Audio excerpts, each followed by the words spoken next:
Nag-viral ho yung pagpapahubad ng principal ng mga toga na mga magsisipagtapos sa senior high school sa Antique. Dahil sinasabing labag raw ito sa guidelines ng DepEd.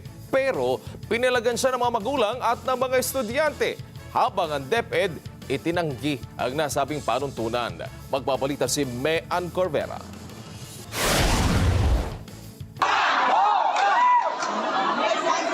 Napuno ng tensyon ang sanay masayang graduation ceremony sa Lawaan Antique.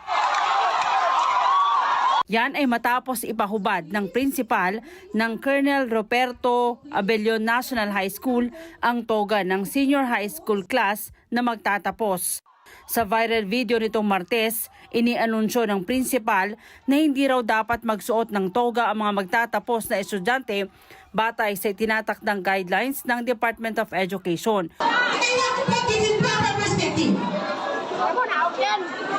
Kaya ang mga estudyante na aakyat ng entablado, hinubad ang mga suot na toga. Pero dinig sa video na marami sa mga magulang at estudyante ang umalma. Iginit ng principal na kailangan raw kasing simple lang ang seremonya pero hindi umano nagkaroon ng malinaw at pinal na kasunduan sa pagitan ng mga guro at ng mga magulang. Pero ayon sa DepEd, hindi pinagbabawal ang pagsusuot ng toga sa ilalim ng kanilang inilabas na Memorandum Order No. 27 at DepEd Order 009 kung saan nakasaad na casual, formal wear o kaya school uniform ang maaring suotin sa mga graduation at moving up ceremonies. Nakasaad rin na ang toga o sablay ay maaring gamitin bilang optional supplementary garment.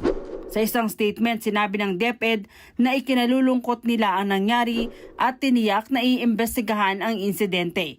Inatasan naman ng DepEd ang mga opisyal ng eskwelahan na magpatupad ng highest standards of professionalism at compassion sa ipinatutupad ng mga patakaran, dapat ding igalang ang karapatan at dignidad ng bawat mag-aaral. Ang School Division ng Antique bumuo na ng team na siyang mag-iimbestiga sa insidente at tiniyak na may mananagot. Nangako rin itong bibigyan ng psychological support ang mga apektadong estudyante at napahiya sa naturang graduation ceremony. Mean Corvera para sa Mata ng Agila, matatag, matapang, matapat.